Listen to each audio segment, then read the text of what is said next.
This podcast is produced by the Center for Deployment Psychology at the Uniformed Services University of the Health Sciences. The views expressed are those of the speakers and do not necessarily reflect the opinions of the Uniformed Services University, the Department of Defense, or the U.S. government. In addition, references to any specific companies, products, processes, or services does not necessarily constitute or imply endorsement by the Uniformed Services University, the Department of Defense, or the U.S. government.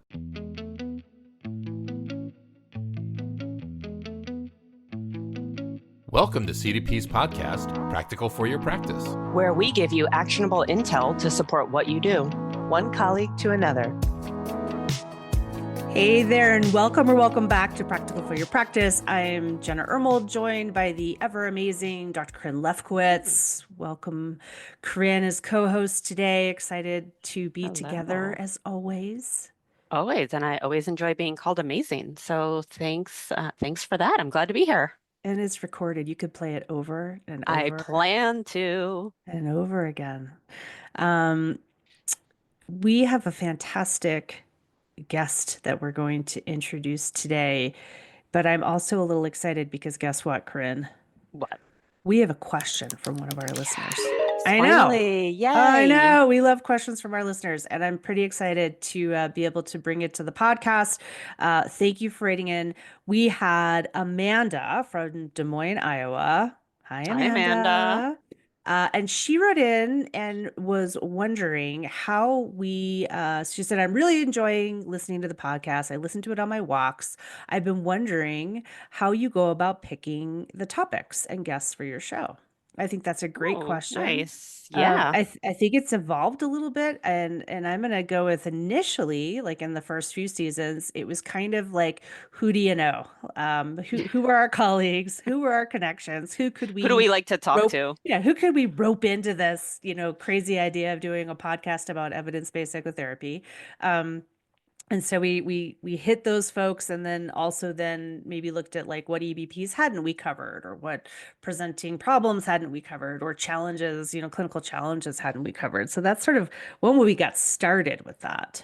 Yeah, I would agree that that's really evolved, because I think now, for me at least, when I'm thinking about what I want to chat about on the podcast, so often it comes from a discussion or a question that I've had with either a participant at a workshop who's come in and asked a question that I hadn't thought about before, or a consultation session where somebody's brought an issue that either I never heard before or comes up all the time. And I think, I wonder if we can chat about that some more on the podcast.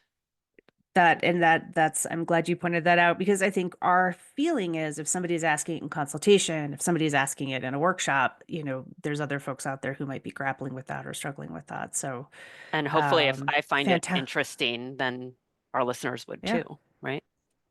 You would think. So great question. Thank you, Amanda, for reaching out to us. We would love to hear from other folks. Yes. So listeners out there, if you have a question, whether it's about a specific EBP or a topic you'd love to have us talk about on the podcast, even something from a previous guest, please do reach out to us. We would love to hear from you, either on our SpeakPipe. You can leave us a message, or like Amanda, you can send us an email, which is listed in the notes there.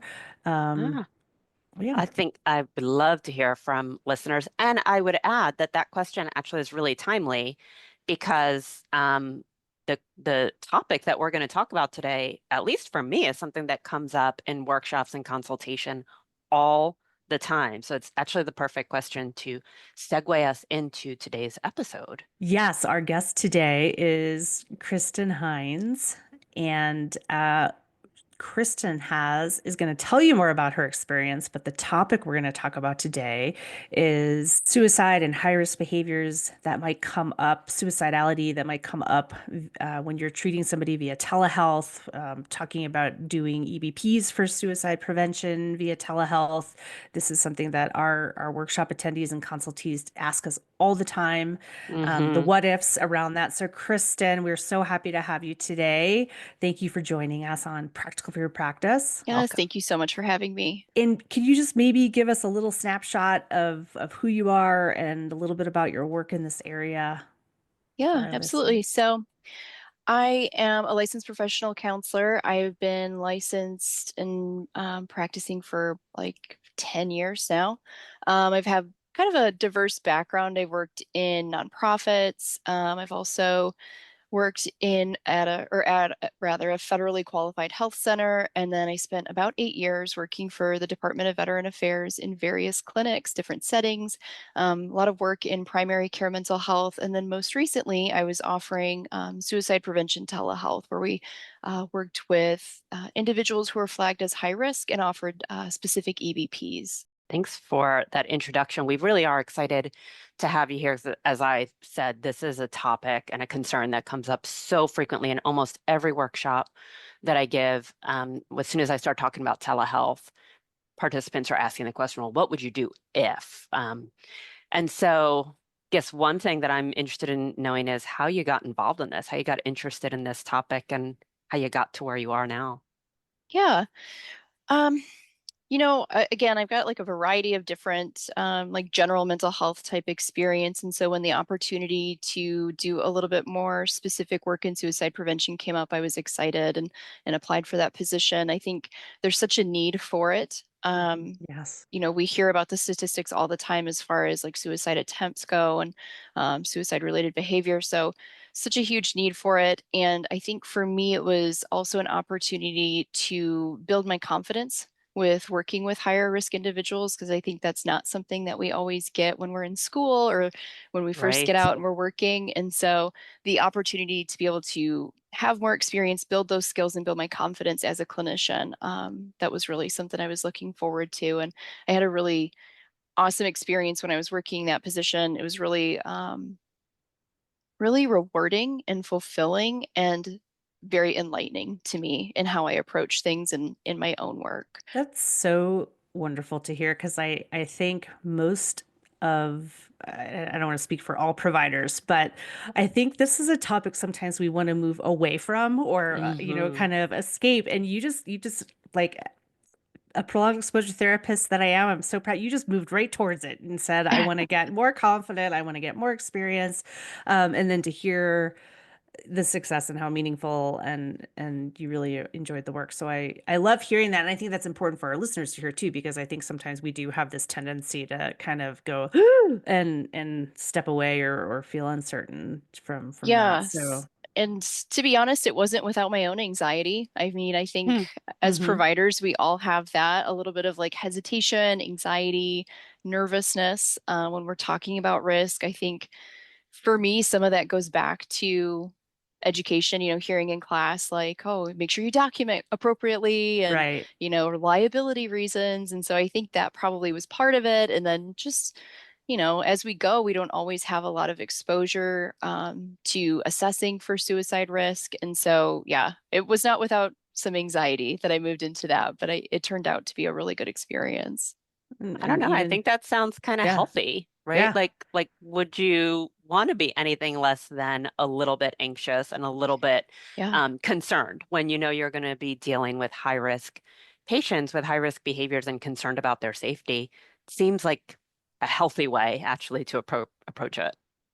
Yeah, for sure. Oh, and I think too, one of the things we wanted to talk about, obviously the face of telehealth changed dramatically during, or not the face of telehealth, but the use of telehealth changed dramatically during COVID. So even providers who maybe would have avoided this previously were kind of put into this position of, I've got to do this. I'm staying in practice. If I want to stay in this field, if I want to keep working with clients, I have to pivot.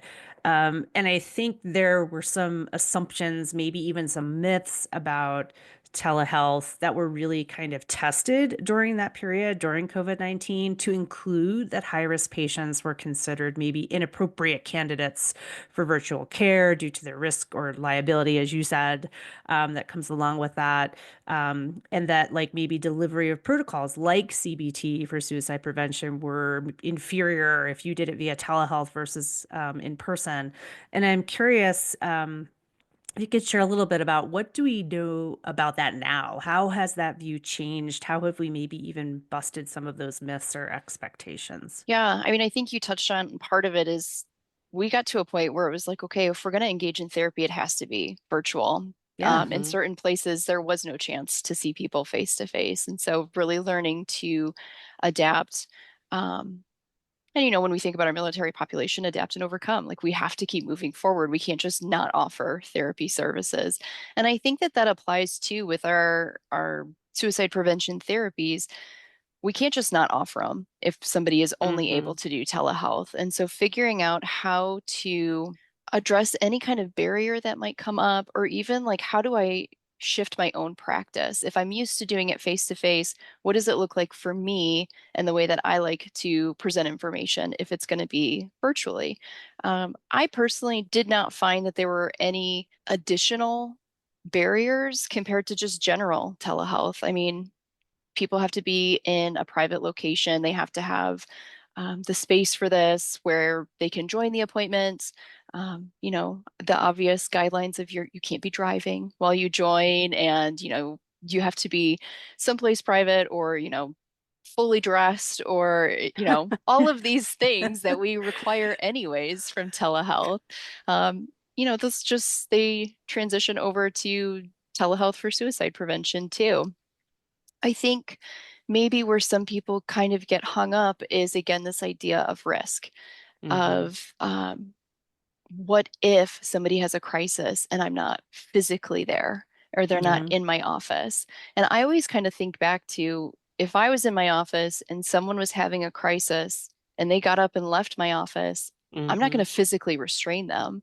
Right. I'm going to call in for support. I'm going to call a welfare check if they have left the campus that I'm on, or, you know, I'm going to use those emergency services. And so it's, to me, the same concept, but just slightly different at a distance. So, and I think another important piece here is reviewing this with your patient when you see them as well, and saying, these are the parameters of our safety concerns. If you get to a point where you're telling me there's plan and intent and you're going to act on it, and you disconnect the call or something, I'm going to call in a welfare check. I'm going to have somebody come make sure that you're okay. Or another option is, maybe you guys discuss it and they're okay with you calling their emergency contact, their family member, their spouse, whoever it is that they might have. And so knowing that there are procedures in place that are going to be implemented if there's a concern that there's imminent risk. But I think a lot of it comes down to just having an open conversation with your patient about, like, this is what it looks like, and these are some safety nets that maybe we have to have in place. The way you talk about that is so refreshing, because the way you started that answer is exactly the way that I see the issue, which is that providers or participants in our workshops or consultations, what they are concerned about is exactly what you just said. But what if the patient suddenly expresses some kind of thoughts about suicide? Or what if the patient disconnects their call and I don't know what to do? As if it's unique, as if any of that is unique to telehealth. And the way you just so calmly described the fact that there's actually a lot more similarities between what you would do in a telehealth versus an in-person appointment is so refreshing and reassuring to hear, and was what I was hoping you were going to say, frankly. As a Yeah, practitioner of telehealth, yes. Yes, I mean, a lot of it is the same, and I absolutely understand it. Again, it's not that I didn't have my own anxieties or reservations about offering this via telehealth, but the more I did it, the more I realized, like, this is just practice. This is what we do. We see our patients, we assess every single person, no matter what, whether there's no history of suicide or whether there is a previous attempt or something. And we know, you know, as we build that therapeutic relationship, we know when something is different. And yeah, I'm assessing via screen instead of in person, but I'm still getting some of those cues from somebody. If they seem like they're more distressed, or if they're expressing different concerns, if their voice is different, you know, we have the ability to make that assessment through a screen as we do in person as well. Is there anything specific for our listeners that you would recommend in terms of those screening tools? Anything that, if our listeners wanted to get more confident and more practiced with this, what would you recommend for them? You know, I think self-report measures can be really helpful. There is, you know, we use the Columbia. I think pretty much everybody's familiar with the Columbia as far as assessing risk that way, or a PHQ-9, or even the suicide cognition scale can be a really helpful one. But I think as far as building your confidence, it's practice, and it's, you know, real life experience. And one thing that I found to be really important for me, or something that made a big difference in how I offered these services, is building up my own confidence in asking these questions. I can think back to when I first started, when I was very newly licensed or limited license, and I was going out there and seeing patients and not have a lot of confidence in anything really at that point. But particularly when you're looking at risk, I would probably phrase things like, more tentatively, like, have Mm-hmm. you had any thoughts of harming yourself? Or you're not thinking of suicide, are you? Kind of Mm, tentatively, or leading I'm really sorry to some of ask this, those. but Yeah, yeah. yeah, I don't, yeah, it's okay, kind of like right. prefacing it. Yeah. Mm-hmm. And I think that what my experience allowed me to do is really confidently ask flat out, are you having thoughts of suicide?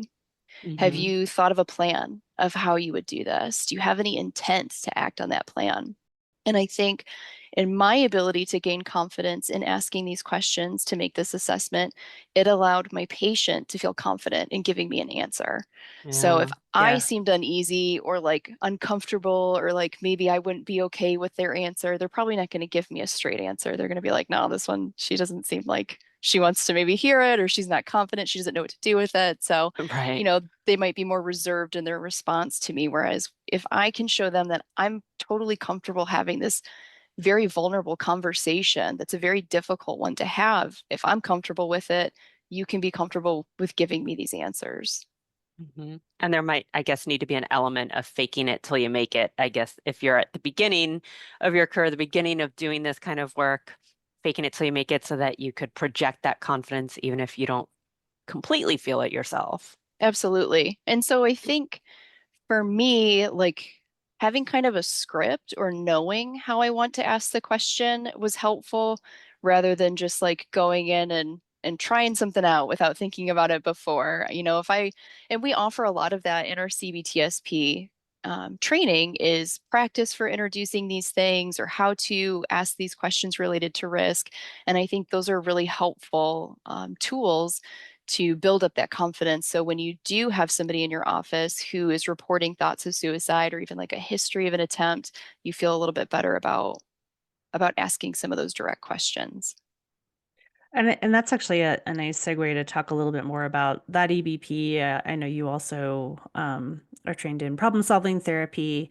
Maybe just like a tiny thumbnail sketch of what does CBT-SP look like in telehealth? Is it fairly similar? Things you do differently?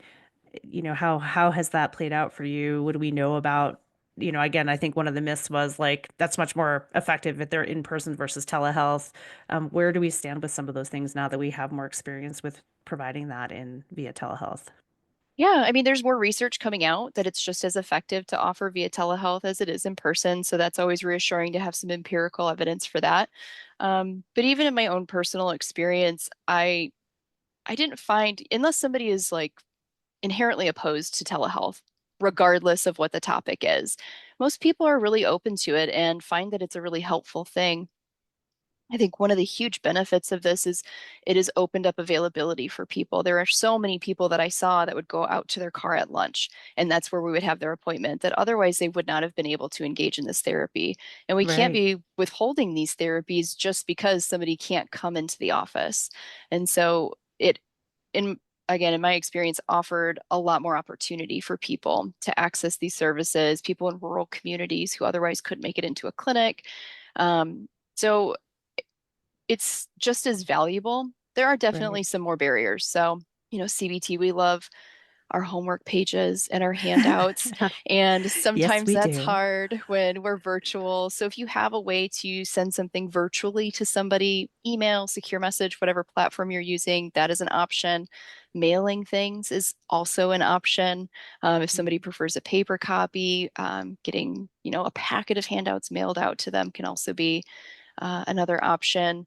CBT-SP, we do a couple of different things. We do the crisis narrative timeline. And so if we can like share our screen and kind of fill that out with that person as they're going, that's another way to eliminate that barrier of them not seeing it right in front of them. But yeah, essentially, in CBT-SP, we are we're doing safety planning, we're talking about risk assessment, we are treatment planning, going through this crisis narrative, and then building skills that are going to help address these thoughts of suicide and hopefully prevent another crisis from happening. So we talk about behavioral skills, affective coping skills, and cognitive skills. And then we're also going to have a late phase of treatment where we're wrapping it all up and we're talking about, okay, we've learned these things. How can we apply them in future scenarios, or how do you use these new skills to deal with stressors as they arise? So it's a great therapy. I think I've seen a lot of success myself with it. And sometimes we kind of have to gauge what success looks like. You know, it might not be that you're never going to have another thought of suicide again. It might just be that it's less intense or less frequent, or the duration is less, or, you know, there's no other escalation to an attempt. The thoughts are more mild or more moderate. We always love to include, I think many of us learn and understand things well through stories. And obviously, we're not talking case examples with identifiable information, but wondered if you had thought of any stories, either of, when things went sideways and you were trying to do this via telehealth, or a story of, anyone you want to tell, really. Did you happen to have any? And if you don't, that's okay. Yeah, I mean, as far as when things go sideways, this is technology and it does not matter how well versed you are in it, something's going to happen inevitably. Totally. This is life. Somebody's internet's going to drop, power goes out, whatever it might be. Phones die. I have Mhm. found that pretty frequently, that when somebody's doing a video appointment on their phone is likely going to die. And so Yeah. knowing that if they disconnect and the screen goes black and you try to call and you can't reach them, like, okay, don't panic. It's okay. Their Right. phone probably died. So giving them a few minutes to charge it, giving them a call back and picking up where you left off. So kind of just like rolling with some of these things that come up with technology.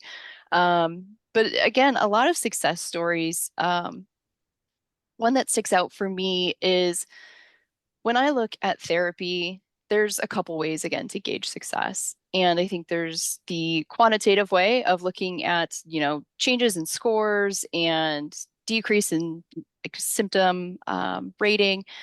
But I think like to me, the qualitative aspect of that is what's really important. And so I had somebody who um, just really did well, very committed, weekly appointments, kept with everything, did their homework, really stuck with it. And at the end of treatment, there was a big decrease in those self-report measures, which is awesome to see. But more importantly to me was she mentioned that she was able to reestablish relationship with her family, her immediate family, so a sister and her parents. And she felt very isolated and very disconnected. She thought they were disappointed in her, that they didn't want anything to do with her because of this history of suicide behavior. And so for her to be able to say, I reached out, we had this conversation, I was able to challenge these unhelpful thought patterns. I knew that they weren't mad at me, and now I have this relationship again. To me, that is the most meaningful change, because we know things can be statistically significant, but that doesn't mean Right. they're meaningful. Yeah. So hearing that meaningful personal change from somebody, I think, is what is most rewarding from this type of therapy. That's huge. Yeah, for That's, sure. I mean, it kind of those social connections and building those outside Yeah. of therapy, real, social connections, or reestablishing them or repairing them. That's a great story. Thank you. yeah. Yes. Yeah. That one sticks out to me the most. Because again, there's obviously measures and that's great and that looks good on paper. But hearing that change and Mm-hmm. knowing that personally it made such a difference for her, that's why we do it. Jenna, that actually reminds me of a conversation that we had last season with Joe Ruzek Joe, when we yep, were that's talking exactly who about, I was yeah, thinking about. yeah, we were talking about group therapies for PTSD, and not that we need to rehash the whole conversation, but one of the main points that we talked about in that episode is that positive results are more than just a score on a PCL-5 or a PHQ-9 or a BDI or whatever.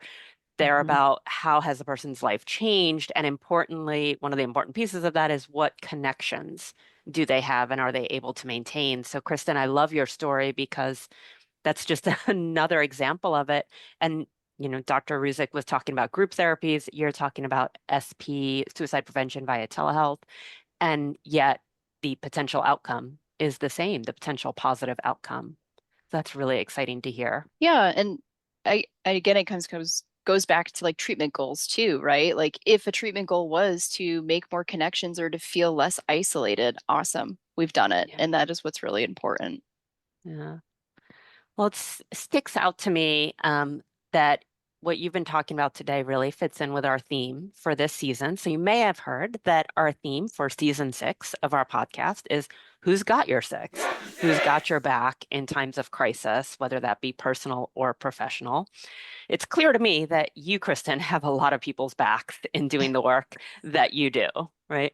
Also, the work that you do especially requires you to be supported as well and to have people who have your six or who have your back. So, wonder if you'd share with us whether somebody comes to mind who's had your six, either personally or professionally. And I'll say that our rule for this is that we're not going to name names because then people get mad at you because you didn't name them when they listen Right. to your episode.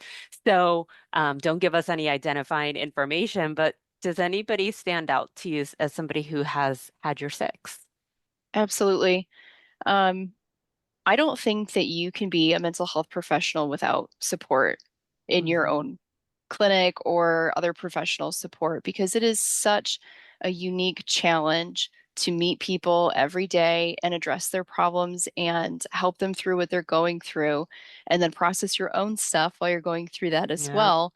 Mhm. You can't do it alone. This is not something that you can just on your own coast through it all and be fine. And so I absolutely in my career have encountered some really incredible clinicians who have offered just, I don't even know how to describe how helpful the consultation has been or the ability to Mhm. process through things. We've all had these uncomfortable moments with our patients where maybe something is like misread or misconstrued, or they're just upset and they take it out on you.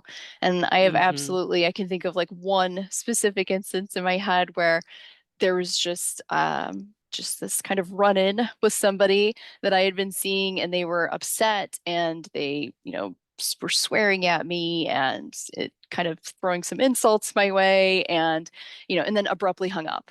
It was a phone call and then that was Oof. it. And it's Yikes. like, okay, well that felt so horrible. And being able to reach out to, I'm thinking of one colleague in particular that I could be like, I need like 10 minutes. If you can just give me like 10 minutes, I have to talk with you about what just happened because I'm trying to make sense of it myself. And I'm having a really hard time because those types of instances can make you question your own clinical judgment or clinical Mhm. skills. Like, what did I do? Am I wrong? Am I misreading this? Did I do something to trigger this? And so being able to process that with my coworker helped me so much for her to say, like, no, this isn't you. It's okay, it'll get sorted out. It was, a misunderstanding of some sort. Give it give it an hour, maybe try calling back or ask somebody else on the treatment team to call, brainstorming ideas of how to handle that, but also how to kind of reassure me that this Yeah. one bad experience doesn't mean that like I'm a bad clinician or I don't know what I'm Right. doing. Right. We've talked about, Jen and I have talked about that when we come to well, let me put it a different way. The colleagues whom we trust the most with having our Hmm. sixes are the colleagues that maybe have known us for a while, so actually have a fair amount of data points about us, so that like in those moments that you're describing when you have one bad conversation, they can remind you, hey, this is one conversation out of many that Right. I've heard you have or I've observed. Would that be fair to say from your perspective as well, Kristyn? Yes, again, we fall into these unhelpful thinking patterns ourselves Yeah. as well, You're don't we? We just could, like our clients. Yes. yes. As you're saying that, I'm like, it sounds exactly like somebody we might, try to point that out to and Exactly, like balance that out. catastrophizing, Yeah. all or nothing thinking. Yeah, Right. we're all Yeah. there. And so being able to have another person in your field who knows what you're doing, who knows you as a clinician, Yes. Yeah. knows your skill set, being able to kind of like talk you down a little bit. Like, no, Yeah. For let's sure. challenge this thought. Is there Right. proof for it? What is the evidence against it? So that is incredibly helpful. And again, for anybody in mental health, I think you need that support, but especially if you're working with individuals who are maybe at a higher risk for suicide, Yes. being able to process some of this stuff with somebody is so important. Yeah, absolutely. That's fantastic. It's a great example of Got Your Six in a very meaningful way with this topic. It sometimes maybe feels like the stakes are just a little higher Mm-hmm. in this area. So I'm glad to hear that you have a community of providers who can offer that to you. We, as I mentioned, well, we've talked about before, we always end with actionable intel so that our listeners, those providers, can walk away with maybe some things that they can take forward. Incoming actionable intel. And you've already mentioned some great ones, so I'm going to throw them out, and then you can add additional ones if you'd like. But so far, we've heard you say, screeners are helpful. Using screeners can be good in your practice. The And importance of we'll link sounding. those, if I may, we'll link Yes, those ones that yes. Kristyn mentioned in our show And notes so folks have thank you. access to them. Thank you, Corinne. That ability to sound confident and build confidence and sound confident. So even if you're not quite there, finding ways, even if that's, I think, as you said, sort of scripting something so that you have a way to ask these questions with confidence and continue to build that as time goes on is really important. Don't go it alone. We hear this very consistently. Have support in the work that you're doing. Get consultation when you need it. And I'm gonna guess, I'm gonna throw another one out there, which is get some training in an evidence-based protocol for suicide prevention. Are there any other actionable intel items that you would want our listeners to have at the ready, or resources that were particularly helpful to you that we can link in the show notes? Definitely, to reiterate, yeah, get the training. It's there. We're We offer offering it it. here. Yeah, at CDP, we offer it. I'm helping out with a lot, so maybe I'll see you. And also we have consultation for CBT-SP as well. So you complete the training, you still have questions about implementation, come to the consultation. It's there. That's what it's there for. Please use it. But yeah, I think a lot of it comes down to kind of assessing your own anxieties and where those are coming from, building up that confidence, getting some training wherever you can, in whatever you can, safety planning, lethal means counseling, the full CBT-SP training. And then, yeah, ask for help because it's there and we should use it. Well said. Well, thank you so much, Kristyn, for this discussion today. As I said, I feel like it's incredibly relevant to our listeners because it's questions that comes up all the time in our workshops and consultation. And you've actually made it really user-friendly and For straightforward sure. to try to explain it and try to ease providers' anxieties, I'll say, to the extent that they should be, you know? Yeah. Yeah, Yeah, for it's sure. always going to be a little scary, always going to have a Yeah. little anxiety. But yeah, I think, again, some of that can be mitigated with building up your skill set. Mm-hmm. Well, thank you so much for joining us. Jenna, thank you for another great episode, for allowing me to join you. I feel really lucky to have, to get to be here today and hear all this wisdom. And, hopefully you out there, listeners, found something useful today. You'll follow us on your favorite platform. You'll send us questions and feedback about things that you want to hear us talk about next. And most importantly, you're going to be sure to stay curious and Jenna, mind your EVPs. see you next time. Bye, everyone. Remember, we love hearing from our listeners, so leave us a message on SpeakPipe or send us an email. Both can be found in our show notes. Our theme music is Failed Attempts by Nitro, and our administrative assistant is Bree Mercer. Thanks for listening to Practical for Your Practice. If you like what you're hearing, please feel free to follow us, rate this episode, and share it with others. Until next time.